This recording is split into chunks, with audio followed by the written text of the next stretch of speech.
Hello guys, welcome back to my channel. কেমন আছো তোমরা সবাই? আশা করছি তোমরা সবাই খুব ভালো আছো। আমিও খুব ভালো আছি আপাতত, কারণ আমার ঘাড়ে প্রচণ্ড ব্যথা। আমি এই যে রঙটা করছি ওষুধ খেয়ে, আমি উঠে বসেছি ব্যথার ওষুধ খেয়ে, কারণ আমার ঘাড়ে প্রচণ্ড ব্যথা হয়েছে। আমি তো বলছি, তো আমি এখানে আমার কোনো কাজ নেই, স্কুলেও যাইনি, সেই জন্য এখানে আমি বসে বসে সরস্বতী ঠাকুরের পুরনো এই মূর্তিটাকেই রং করছি। আর এইটার না মা বলছিল যে ফেলে দেবে, আমি ভাবলাম যে চলো এটাকেই আমি নতুন বানিয়ে দিই, তাহলে আমার আর খাটনি করে আর একটা মূর্তি আনতে হবে না, কারণ এটা দিয়ে আমি খেলি।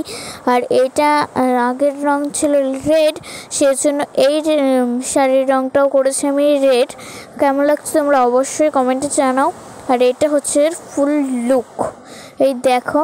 আর আমার কাছে না রঙগুলো খুব কম ছিল, সেই জন্য রঙটাও দেখতে পাচ্ছ প্রচণ্ড খারাপ হয়েছে।